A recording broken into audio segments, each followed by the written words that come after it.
সবাইকে স্বাগতম টিআর এক্সপ্রেসে। আজকে একটা নতুন বিষয় নিয়ে আলাপ করার জন্য আপনাদের সামনে আসলাম।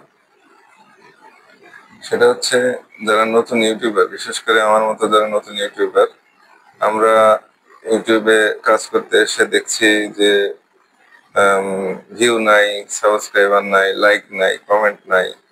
এটা থেকে আসলে পরিত্রাণ পাওয়ার জন্য বেশ কিছু চিন্তা ভাবনা করলাম, ভাবলাম, একটু স্টাডি করে দেখলাম আপনাদের সাথে বিষয়টা শেয়ার করি। সেটা হচ্ছে, প্রথমেই আমরা ইউটিউবের যে কন্টেন্ট ক্রিয়েট করি, কন্টেন্টের কোনো মান থাকে না বা কোনো মানসম্মত কন্টেন্ট হয় না। আমরা যেটা পাই ভিডিও করে ইউটিউবে ছেড়ে দিই। আসলে এভাবে তো মনে হয় কন্টেন্ট ক্রিয়েট করে আগানো যায় না, বা এটা নিয়ে খুব বেশি ইউটিউবে খুব বেশি দূরে যাওয়া যায় না। যার কারণে আসলে আমি নতুন, তারপরেও চেষ্টা করছি যে কিভাবে এটা থেকে বের হওয়া যায়, এটা থেকে কিভাবে পরিত্রাণ পাওয়া যায় আর কি। সেজন্য আমি বেশ কিছু পয়েন্ট আউট করেছি। সেটা হচ্ছে, ইউটিউবে কন্টেন্ট ক্রিয়েট করার প্রথম দিকেই আমাদের খুব বেশি ডিভাইস কেন্দ্রিক চিন্তা করার কারণ নেই। কারণ আপনি এখানে সাস্টেইন করতে পারবেন কিনা সেটা আগে আপনাকে বুঝতে হবে। প্রথমেই যদি আপনি একটা বড় ইনভেস্ট করেন, তাহলে দেখা যাচ্ছে যে আপনি একটা বড় ক্ষতির সম্মুখীন হতে পারেন। সেজন্য সেটা না করে আপনার হাতে যে মোবাইল আছে সেটা নিয়েই আপনি শুরু করবেন। সেটা নিয়ে শুরু করে দেখেন আপনি পারবেন কিনা।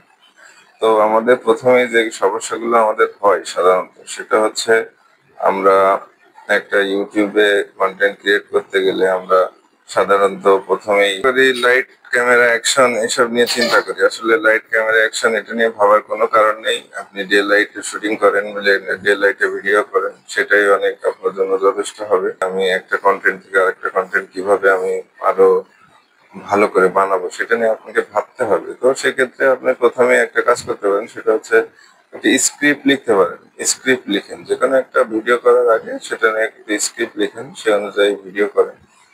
ঠিক তারপরে স্ক্রিপ্ট লেখার পরে সেটা আপনি একটু পড়েন। পড়ার পরে আপনি তাহলে বুঝবেন যে এটা নিয়ে কিভাবে কোন জায়গায় ভুল হচ্ছে বা ভুল হচ্ছে না।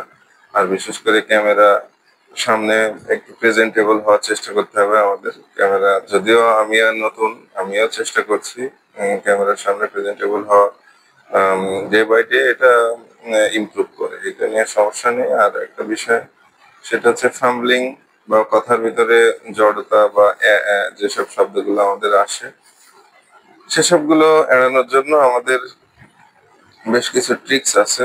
এড়ানোর জন্য, ধরেন ফাম্বলিং এড়ানোর জন্য, যদি ধরেন একটা বিকল্প শব্দ, যেমন দেখা যাচ্ছে আমি একটা শব্দ খুঁজতে যাচ্ছি, সেই শব্দটা ওই সময় মনে পড়ছে না, আপনি চট করে দেখা যাচ্ছে আপনি একটা ইংলিশ বলতে পারেন বা অন্য একটা কাছাকাছি শব্দ বলতে পারেন, সেক্ষেত্রে আপনার ফাম্বলিংটা আর হলো না। আর দ্বিতীয়ত, আপনার ক্যামেরার সামনে প্রচুর কথা বলতে হবে। কথা বললে আপনার ক্যামেরা ভীতিটা দূর হবে। আর কন্টেন্ট আর কন্টেন্ট ক্রিয়েটর হতে গেলে আপনার কোয়ালিটি কোয়ান্টিটি দুটোর দিকেই নজর রাখতে হবে। একটা হচ্ছে, যদি আপনি দিনের সাথে সাথে কন্টেন্টের কোয়ালিটি বাড়াতে পারেন আর কোয়ান্টিটি বাড়াতে পারেন। এই যে দেখেন, আজকে আমি একেবারেই র ভিডিও করছি, সেটা তো কোনো সমস্যা না। এটাতে যদি আমার কথাগুলো কেউ শুনে, সে উপকৃত হবে। যদি অ্যাম্বিয়েন্স বা আদার্স বিষয়ে যদি কেউ চিন্তা ভাবনা না করে দেখে, তাহলে কিন্তু উপকার হবে।